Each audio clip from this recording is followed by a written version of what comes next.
రేవంత్ రెడ్డి గారు మీరు దిగిపోండి శత కాకపోతే అని చెప్పేసి బీజేపీ వాళ్ళు కాంగ్రెస్ వాళ్ళు నిన్న వీరు కూడా మాట్లాడారు. ఎవరు ఈటల రాజేందర్ కూడా మాట్లాడాడు దీని మీదనే, ఇదే అంశం మీద ఆయన కూడా మాట్లాడండి. అది కూడా మీకు ఒకసారి వినిపిస్తా చూడండి. ఆయన మాట్లాడి అంతకుముందు ఒకసారి రోషయ్య గారు ఫస్ట్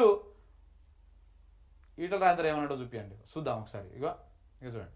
మేము చేతకానుడు అయితే రిజైన్ చేసి ప్రజలకు క్షమాపణ చెప్పడానికి పనిచేస్తాను.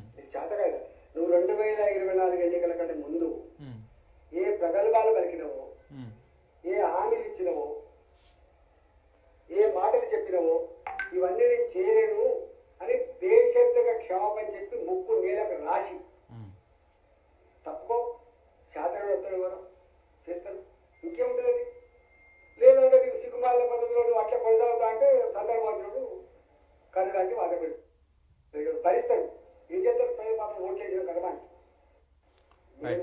ఏమంటున్నాడు, నీకు చేత కానప్పుడు నేను నడపలేను అని చెప్పినప్పుడు దిగిపో, నువ్వు రాజీనామా చేయి. నువ్వు ఒకవేళ నువ్వు రాజీనామా చేయకుండా అలాగనే సిగ్గు లేకుండా అలాగనే దాన్ని కొనసాగిస్తే, అలాగనే కుర్చీలో కూర్చుంటే రేపు ప్రజలు అవకాశం వచ్చినప్పుడు దింపేస్తారు అని చెప్పేసి ఈటల రాజేందర్ గారు అంటున్నారు. మనం అనే మాట కాదు ఇది. సిగ్గు లేకుండా అనే పదం కూడా ఆయననే వాడిండు. అంటే రేవంత్ రెడ్డి గారి ఆయన గౌరవ మర్యాదలు ఏ రేంజ్లో పెరుగుతా ఉన్నాయి తెలంగాణ రాష్ట్రంలో మనం అర్థం చేసుకోవాలి ఇక్కడ.